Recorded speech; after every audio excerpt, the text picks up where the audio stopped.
Hello students, welcome to our channel Science Zone by Usha Jain. In this video, we will learn the chapter 5 of class 9th. तो बेटे ये जो chapter है इसके जो कुछ सेल ऑर्गेनेलिज को हमने पिछली वीडियो में एक्सप्लेन किया था, जो बचे हुए सेल ऑर्गेनेलिज है उसको इस वीडियो में एक्सप्लेन करेंगे। तो सबसे पहले हम एक्सप्लेन कर रहे हैं यहाँ पर गोल्जी अपरेटस। तो गोल्जी अपरेटस क्या है बेटे कि भी किसने डिस्कवर किया था? Who done the explain study of the Golgi apparatus? First the Camillo Golgi. किसने किया था? Camillo Golgi. इसीलिए इसका नाम गोल्जी अपरेटस रखा है। उसने फर्स्ट टाइम डिस्क्राइब किया था, इसको एक्सप्लेन किया था फुली, तो इसलिए इसका नाम गोल्जी रखा गया है। ठीक है, ये होते क्या है बेटे Golgi apparatus? These are the membrane bound vesicle arrange parallel to each other in stacks. तो क्या होता है ये? ऐसे मेम्ब्रेन बाउंड वेसिकल्स होते हैं arranged in parallel to each other in stacks called cisternae. इनको क्या बोलते हैं?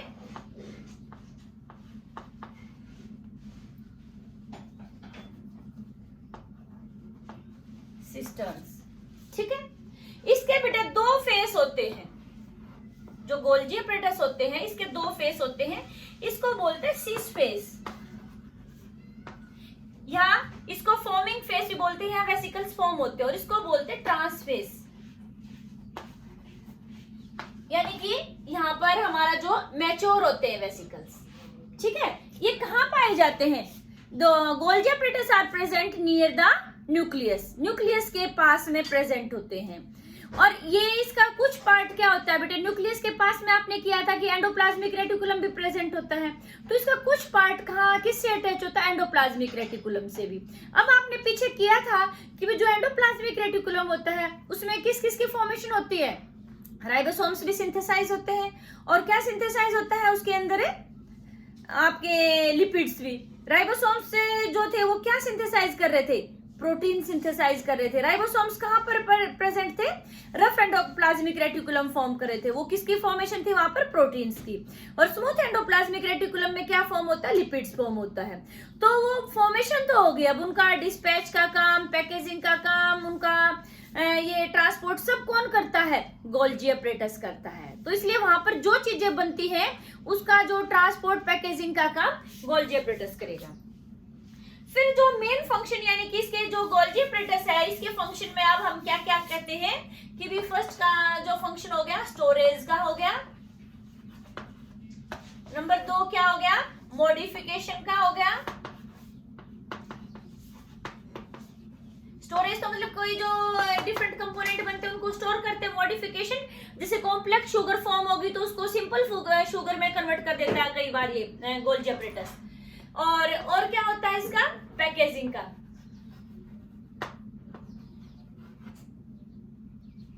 ठीक है,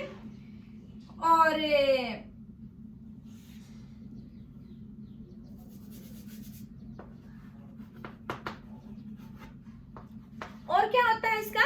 डिस्पैच।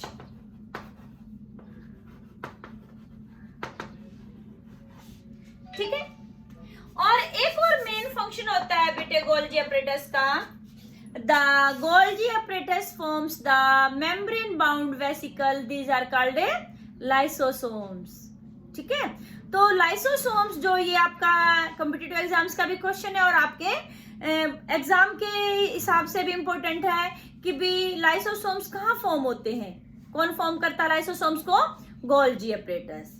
अच्छा बेटे, ये तो था एनिमल सेल के अंदर, तो इनको गोल्जी अपरेटस बोलते हैं। प्लांट्स में क्या होता है बेटा? जो प्लांट सेल होती है उसमें Golgi apparatus as it is नहीं पाए जाते, उसमें स्मॉलर यूनिट्स की फॉर्म में पाए जाते हैं, तो वहां पर इनको बोलते हैं डिक्टियोसोम्स।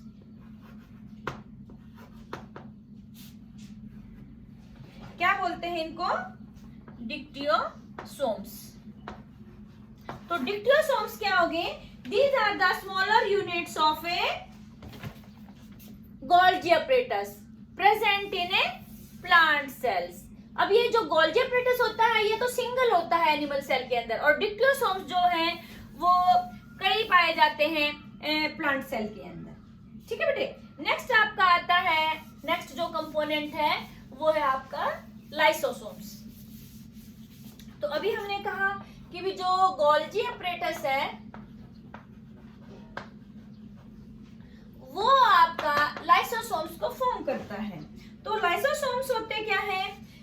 Lysosomes single membrane bound vesicles होती हैं जिनके अंदर क्या पाए जाते हैं? Digestive enzyme. क्या पाए जाते हैं? Digestive enzyme. तो यहां से चीज क्लियर होगी आपकी कि जो सेल के अंदर डाइजेशन की जो प्रोसेस होती है वो कौन कैरी आउट करता है, किसकी हेल्प से होती है? डाइजेस्टिव एंजाइम्स की हेल्प से। अब डाइजेस्टिव एंजाइम्स कहां पाए जाते हैं? लाइसोसोम्स में। ठीक है, तो यानी कि कोई भी है, यूनिसेलुलर ऑर्गेनिज्म है, मल्टीसेलुलर ऑर्गेनिज्म है, तो डाइजेशन की जो प्रोसेस है वो सेल के अंदर कौन सा पार्ट, कौन सी सेल ऑर्गेनेलिज हेल्प करती है उसमें? लाइसोसोम। ठीक है, तो लाइसोसोम्स जो है यानी कि these are the cleaner of the cell. अब इनको क्लीनर ऑफ द सेल क्यों बोलते हैं? हमारी सेल के जो क्लीनर है, स्वीपर है, ये क्यों बोलते हैं इनको? Because any foreign material or the worn out cell organelles or the cell are digested by the lysosomes due to presence of a digestive enzyme. That why lysosomes are known as the cleaner or the waste disposal system of the cell. ठीक है, आपसे ऐसे भी पूछ सकते हैं which cell organelle is known as the waste disposal system of the cell, तो उसमें कौन बोलेंगे? लाइसोसोम्स। क्यों? अभी मैंने आपको बताया कि फॉरेन मटेरियल या फिर वर्न आउट सेल ऑर्गेनेलिज, मतलब जो खराब हो गई है सेल ऑर्गेनेलिज, उसको डाइजेस्ट कर देता है ये लाइसोसोम्स, इसलिए इसको waste disposal system of the cell या क्लीनर ऑफ द सेल भी कहा जाता है। अब एक और नेम आता है डाइजेस्टिव लाइसोसोम्स का, बताइए। These are known as suicidal bag of the cell. Suicidal bag क्यों कहा जाता है?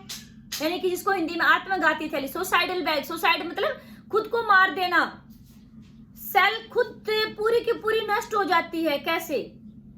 During the cellular disturbance in the metabolism, sometime the cell get a damage. The digestive enzymes of the lysosomes digest the whole cell. कई बार क्या होता है बेटा, सेल के मेटाबॉलिज्म में डिस्टर्बेंस आ जाती है, तो उस टाइम पर क्या हो जाता है कि जो लाइसोसोम्स है वो ब्रस्ट हो जाता है और उसके डाइजेस्टिव एंजाइम्स रिलीज हो जाते हैं और वो पूरी की पूरी सेल को खा जाते हैं। तो पूरी की पूरी सेल नष्ट होगी, तो यानी कि इसलिए इनको क्या कहा जाता है? Suicidal bags of the cell. ये आपके एनसीईआरटी का भी क्वेश्चन है कि why lysosomes are known as the suicide bag.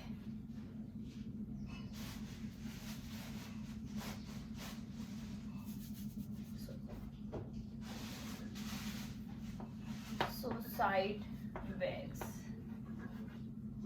समझ में आया आपको क्यों कहा जाता है? नेक्स्ट आपका आता है माइटोकॉन्ड्रिया। नेक्स्ट सेल ऑर्गेनेलिज है आपकी माइटोकॉन्ड्रिया।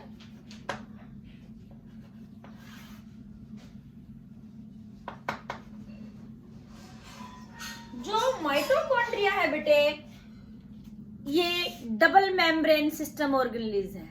इसकी जो आउटर मेम्ब्रेन है वो तो स्मूथ होती है, ऐसी सी कुछ स्ट्रक्चर होती है। आउटर मेम्ब्रेन तो स्मूथ यानी कि प्लेन होती है और अंदर वाली मेम्ब्रेन फोल्डेड होती है ऐसे। और अंदर जो मैट्रिक्स प्रेजेंट होता है उसको बोलते हैं स्ट्रोमा। ठीक है, अब जो माइटोकॉन्ड्रिया है बेटे, माइटोकॉन्ड्रिया के अंदर क्या होता है? एटीपी फॉर्मेशन केमिकल रिएक्शंस होते हैं। Then question arise, what is ATP?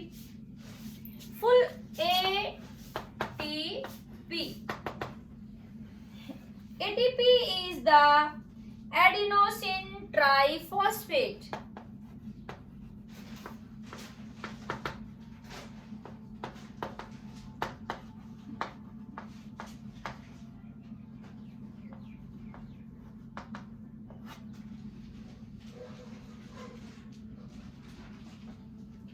ठीक है।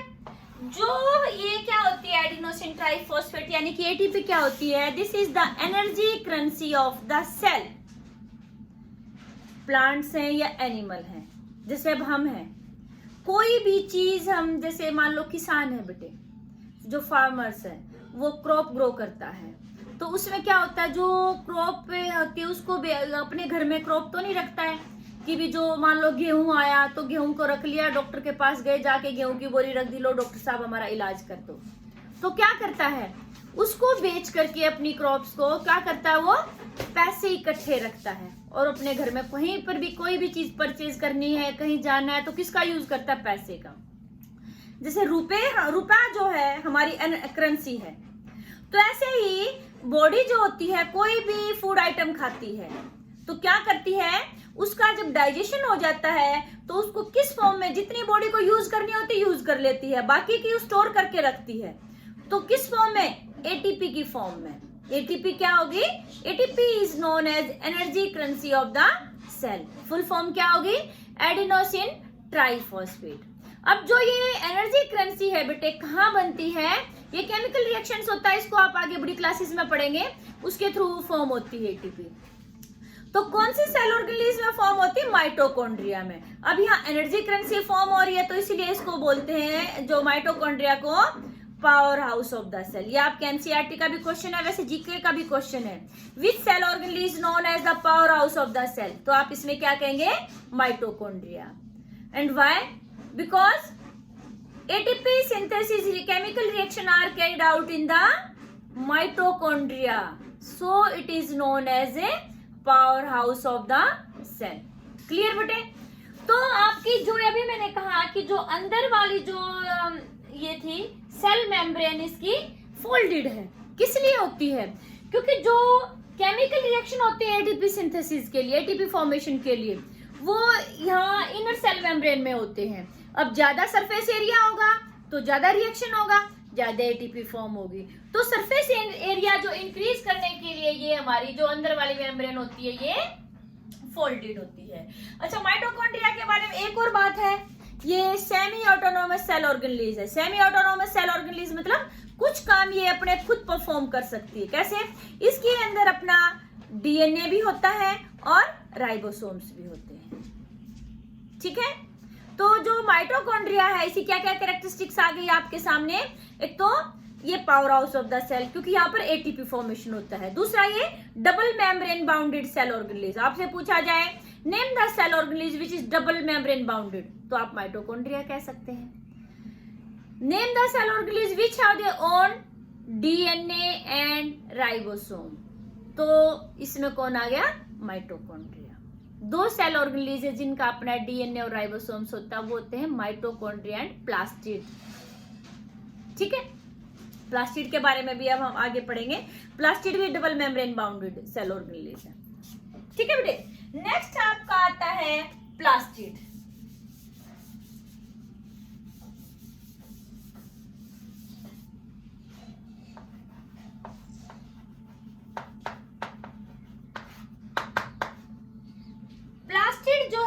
अभी मैंने बात की थी, जैसे ये भी double membrane bounded cell organelles है।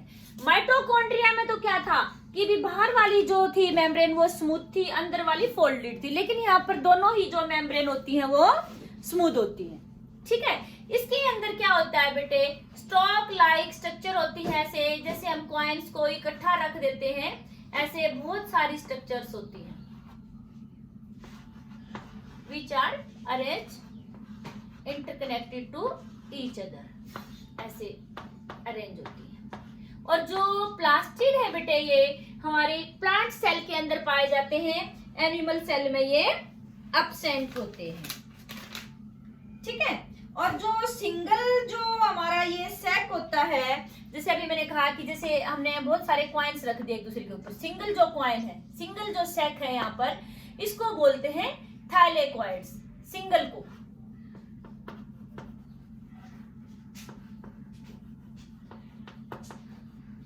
और जो पूरा ये ग्रुप बन गया इतना बड़ा, इसको पूरे को बोलेंगे ग्रेना।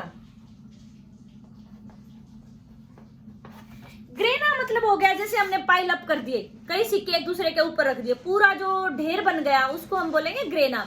और सिंगल कॉइन को जैसे हमने रखा तो उसको हम क्या बोलेंगे, थैलेकॉइन। ठीक है, और ये लैमली की हेल्प से एक दूसरे से इंटरकनेक्टेड होते हैं। अब जो प्लास्टिड होते हैं बेटे, ये भी दो टाइप के होते हैं। टाइप ऑफ प्लास्टिक्स दो टाइप है इसमें, क्रोमोप्लास्ट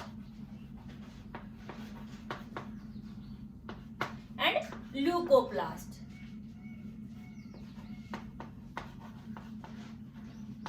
क्रोमो मतलब कलर्ड,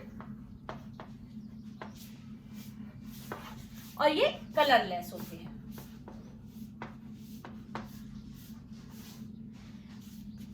जो हम पढ़ते हैं बेटे, छोटी क्लासेस से पढ़ते रहे, क्लोरोफिल, क्लोरोप्लास्ट।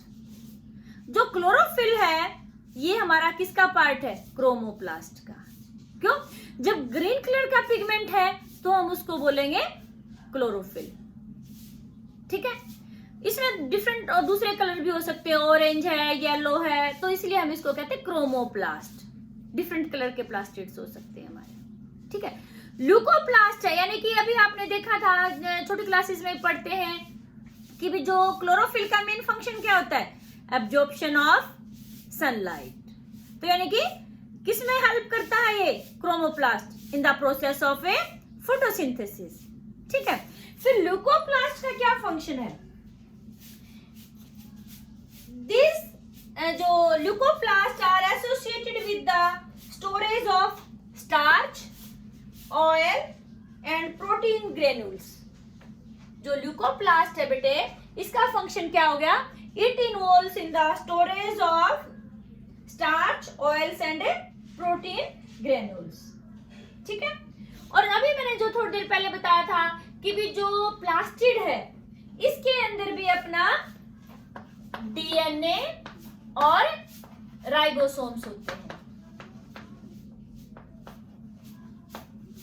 तो इसलिए ये भी अपने जो प्रोटीन से सिंथेसाइज कर सकते हैं। तो अब फिर अभी थोड़ी देर पहले बताई थी यही बात, name two cell organelles which can prepare their या सिंथेसाइज देयर ओन प्रोटीन। तो इसमें हमारा कौन आ गया, माइटोकॉन्ड्रिया एंड प्लास्टिड। या फिर ऐसे पूछ सकते हैं which are double membrane bounded, तो भी हमारा माइटोकॉन्ड्रिया एंड प्लास्टिड। फिर ऐसे पूछ सकते हैं विच have their own DNA and ribosomes, इसमें भी हमारा mitochondria and plastid.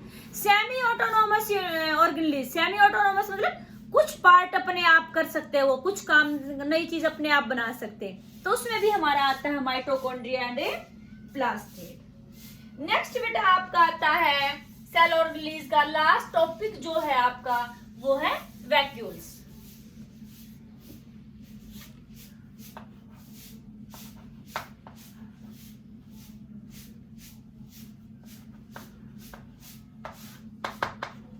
What are the vacuoles?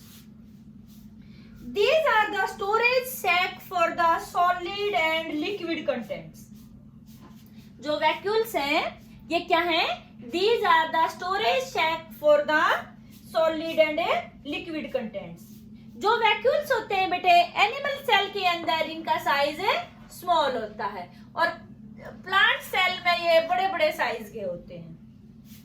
ठीक है, और कई बार तो प्लांट सेल में जो सेंट्रल वैक्यूल होता है वो बहुत बड़े साइज का होता है, वो 50 to 90% सेल स्पेस ऑक्यूपाई कर सकता है। ठीक है, और जो प्लांट्स के अंदर क्या होता है बेटे, इसके अंदर सेल सैप भरा होता है। सेल सैप मतलब लिक्विड कंटेंट जो है, तो इसलिए इसका फंक्शन क्या हो गया वैक्यूल्स का, प्रोवाइड टर्जिडिटी। टर्जिडिटी मतलब उसको फुला के रखता है ये।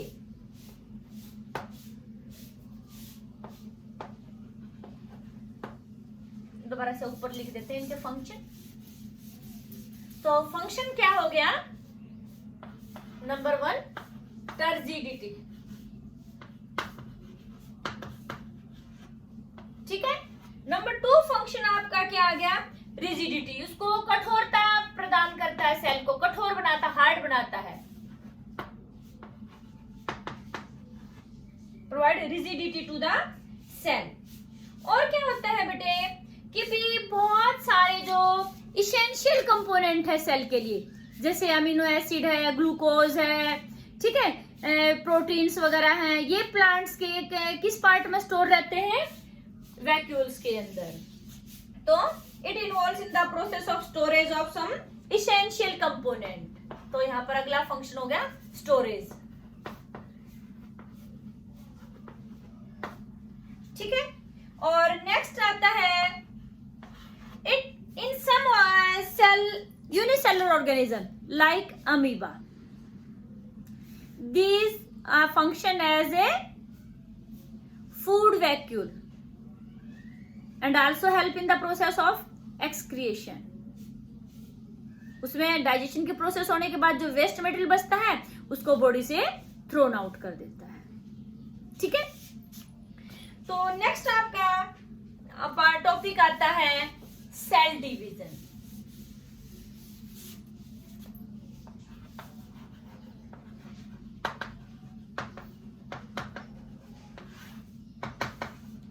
The question is that what is cell division? The process by which cell divide and form new cell is known as a cell division। वो प्रोसेस जिससे नई सेल फॉर्म होती है उस प्रोसेस को हम क्या कहेंगे? Cell division. Function of cell division, cell division होता किस लिए है? इंपोर्टेंस ऑफ सेल डिवीजन पूछे आपसे या फिर फंक्शन ऑफ सेल डिवीजन पूछे, why cell division is necessary, तो आप उसमें लिखेंगे नंबर 1 टू ग्रो। जो ग्रोथ होती है बेटे उसमें क्या होता है? सेल का साइज नहीं बढ़ता। ये नहीं है कि हमारी जितनी बॉडी सेल से सिर्फ वो साइज में बड़ी हो जाती है, नंबर ऑफ सेल इंक्रीज होता है तब हमारी ग्रोथ होती है, ठीक है ना। तो फर्स्ट आ गया टू ग्रो, नंबर 2 आ गया आपका टू रिप्लेस ओल्ड सेल,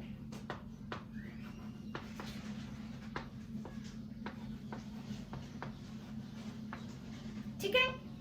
और नंबर 3 आपका आ गया कि भी to replace injured and damage cell.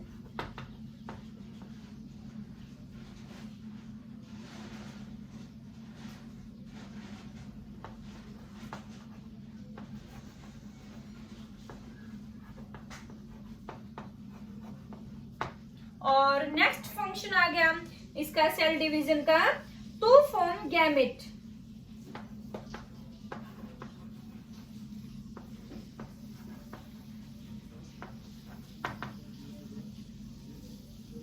For reproduction. तो जो रिप्रोडक्शन की प्रोसेस होती है उसमें गैमेट फॉर्मेशन भी सेल डिवीजन से ही होता है, ठीक है। ये तो थी बेटा importance of a cell division. फिर आगे आता है type of cell division. Cell division mainly 2 type का होता है, उनमें डिफरेंस भी पूछ लेते हैं, माइटोसिस एंड मियोसिस, ठीक है बेटे। It occurs in somatic cell,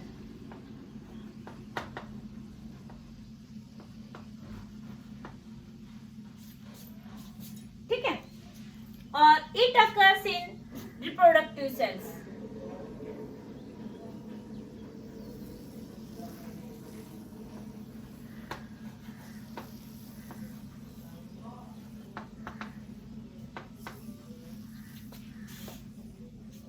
Number of chromosomes remains same.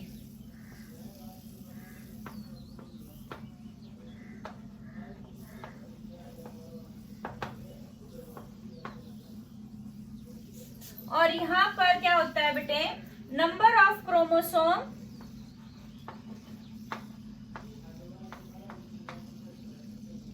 Reduce to half.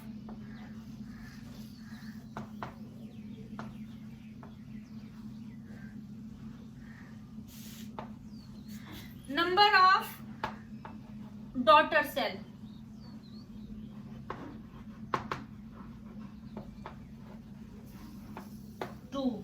Number of daughter cell,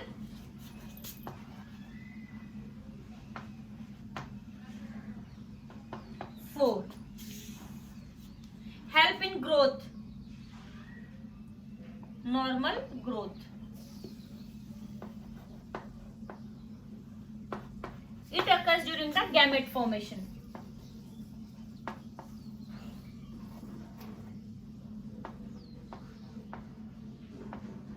ठीक है बेटे, तो ये थे आपके डिफरेंस। तो एक बार बता देते हैं, हमारी बॉडी में बेटे टू टाइप सेल्स होती है, somatic cell and reproductive cells. Somatic cell जो नॉर्मल सेल हमारी बॉडी की ग्रोथ में हेल्प करती है, ठीक है।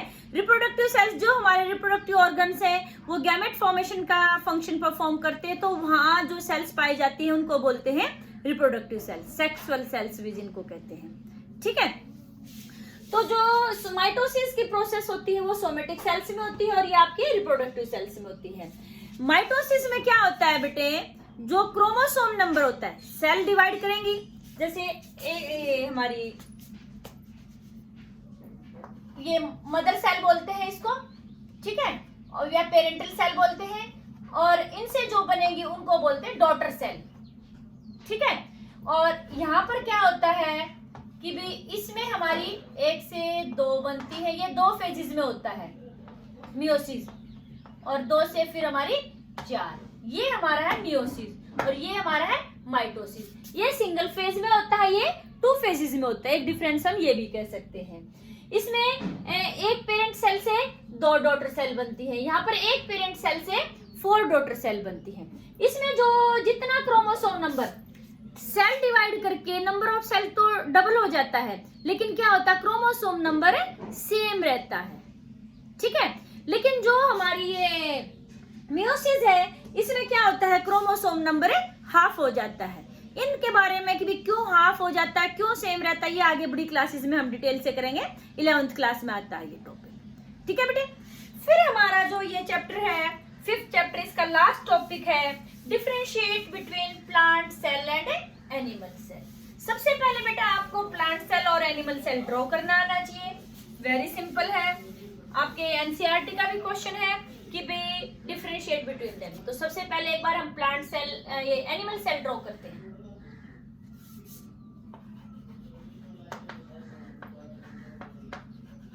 ठीक है, ये हमने ड्रॉ कर दी एनिमल सेल। सबसे पहले आप क्या बनाएंगे, प्लाज्मा मेम्ब्रेन। यहाँ थोड़ा सा नाम लिखने के लिए स्पेस छोड़ देते हैं, साइड में बना देते हैं, जिससे कि हमारा लेबलिंग अच्छे से हो जाए।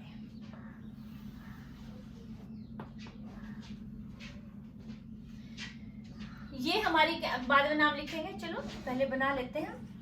तो ये हम क्या ड्रॉ कर रहे हैं, एनिमल सेल। ये क्या, ये स्ट्रक्चर क्या ड्रॉ हो रही है, हमने सारी सेल ऑर्गेनेल्स का कर लिया है। ये आपका क्या था, न्यूक्लियस। न्यूक्लियस के अंदर क्या चीज है, ये थ्रेड लाइक स्ट्रक्चर, क्रोमेटिन मैटिन। और ये क्या होता है, न्यूक्लियोलस। ये क्या है, न्यूक्लियर पोल। ये आपने सारी के सारी सेल ऑर्गेनेल्स बेटे इस चैप्टर में पहले लर्न करवाई, इसलिए मैंने पहले डायग्राम नहीं बनाया था कि बच्चे, क्योंकि पहले सारी लर्न कर लेंगे तो फिर अपने आप जैसे जैसे ड्रॉ करेंगे तो समझ में आ जाएगी कौन सी सेल ऑर्गेनेल्स है ये। नेक्स्ट आपका यहाँ पर हमने कुछ ऐसे नेटवर्क लाइक स्ट्रक्चर बनाई थी, तो वो क्या थी बच्चों, पता भी होगा आपको, हमने पिछली वीडियो में एक्सप्लेन किया था इसके बारे में। कुछ पार्ट के ऊपर ऐसे डॉटेड डॉटेड हैं और कुछ के ऊपर ये डॉट डॉट नहीं है। फिर हमने न्यूक्लियस के साथ में ही एक अभी आज ही ये की थी ये वीडियो, इसी में ये टॉपिक बताया था कि ऐसे भी प्रेजेंट होते हैं। फिर हमने आज ही एक और सेल ऑर्गेनेल्स के बारे में एक्सप्लेन किया था। ऐसे अंदर वाली जो सरफेस है वो फोल्डेड है और बाहर वाली प्लेन है। ये कौन सी थी, माइटोकॉन्ड्रिया। ये हमारा क्या था, गोल्जी apparatus। ये क्या था, स्मूथ एंडोप्लाज्मिक रेटिकुलम। ये हमारा क्या था, रफ एंडोप्लाज्मिक रेटिकुलम। और ये हमारे वैसे भी लाइसोसोम्स हैं, और राइबोसोम्स भी छोटे छोटे फ्री फॉर्म में प्रेजेंट होते हैं और हमारे इससे भी अटैच होते हैं। और ये हमारे हो गए वैक्यूल्स, और इसके अंदर क्या प्रेजेंट होता है, ये हमारा हो गया साइटोप्लाज्म। तो चलो लेबलिंग करते हैं। और ध्यान रखना है, जब आपका डायग्राम बनाना आता है पेपर में बेटे, तो लेबलिंग की कोशिश करना आप एक ही साइड में करें, ठीक है। दोनों साइड कर देते हैं बच्चे, वो ज्यादा इफेक्टिव नहीं लगती है।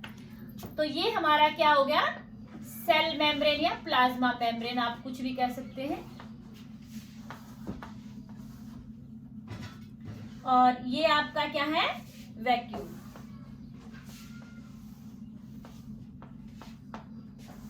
और ये ऐसे हमने कहा कि भी, चलो इसको कर देते हैं एक बार, ये क्या है, माइटोकॉन्ड्रिया।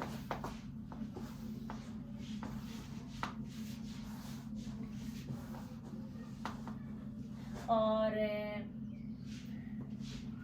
ये हमारा क्या है, और ये बीच में आ गया, ये क्या है, राइबोसोम। और ये क्या है, लाइसोसोम।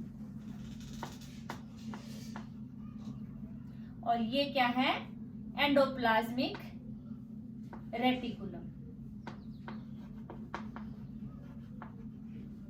ये स्मूथ रफ के बारे में भी लिखने की जरूरत नहीं, इतना डायग्राम में। और जो ये स्ट्रक्चर थी हमारी पूरा, तो ये हमारा क्या आता है, न्यूक्लियस होता है, तो इसके बारे में भी अलग से लिख देते हैं।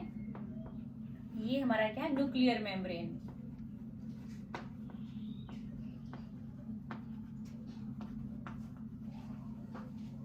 और ये जो है न्यूक्लियोलस।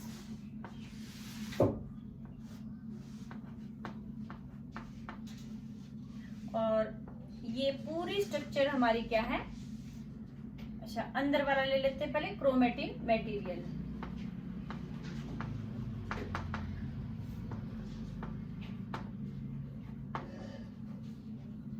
और इस पूरे को आप नाम देंगे न्यूक्लियस। और ये आपका क्या है बेटे, गोल्जी बॉडीज।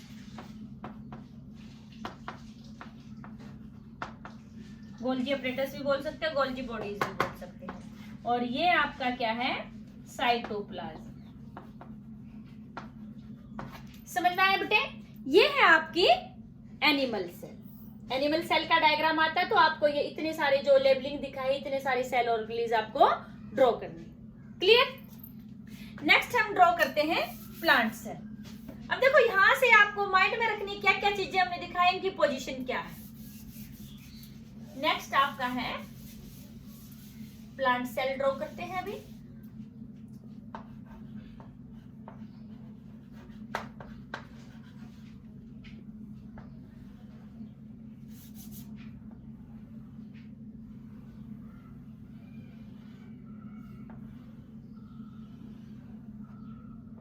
अभी हमने जब पीछे स्टडी की थी, इससे पिछली वाली वीडियो, हमने कहा था कि प्लांट सेल में बाहर से एक एक्स्ट्रा कवरिंग और होती है, वो क्या थी, सेल वॉल। सेल वॉल किसकी बनी हुई थी, सेलुलोज की। तो ये हमारी बाहर क्या है, सेल वॉल। ये हमारी क्या है, सेल मेम्ब्रेन। और इसमें क्या होता है, अभी हमने बात की थी कि भी सेंटर में एक बड़ा सा क्या होता है, वैक्यूल्स प्रेजेंट होता है।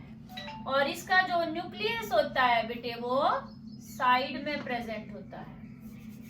थोड़ा छोटा बना देते क्योंकि हमें अभी एंडोप्लाज्मिक रेटिकुलम भी बनाना है इसमें भी।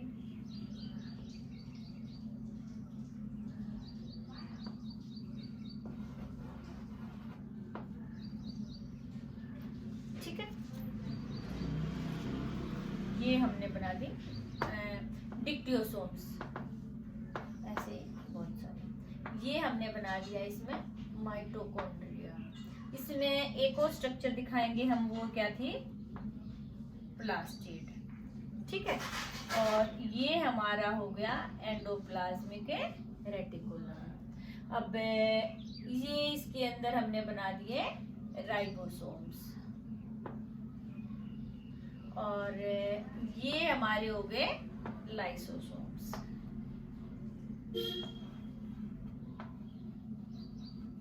और ये हमारा हो गया साइटोप्लाज्म। तो लेबलिंग स्टार्ट करते हैं। ये क्या होगी, सेल वॉल। ये हमारा क्या हो गया, माइटोकॉन्ड्रिया। ये हमारा क्या हो गया, राइबोसोम। ये हमारा क्या हो गया, dictyosome.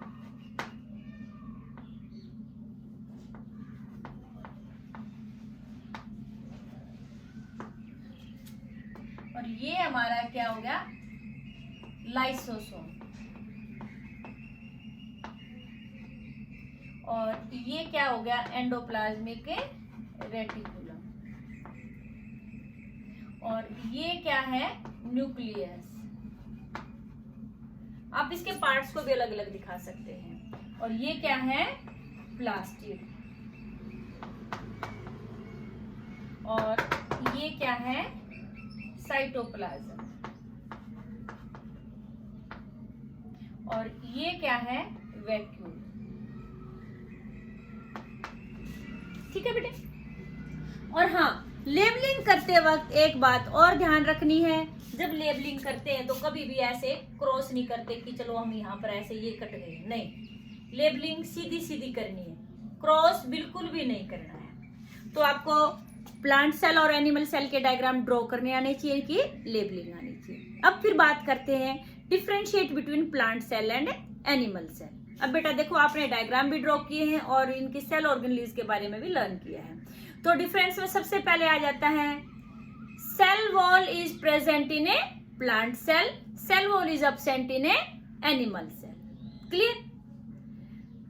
In plant cell nucleus is present in a side towards the periphery. In animal cell, nucleus is present in the center. Next, size of vacuole is large in a plant cell and size of vacuole is small in a animal cell. Number of vacuoles is less in plant cell, number of vacuoles is more in a animal cell.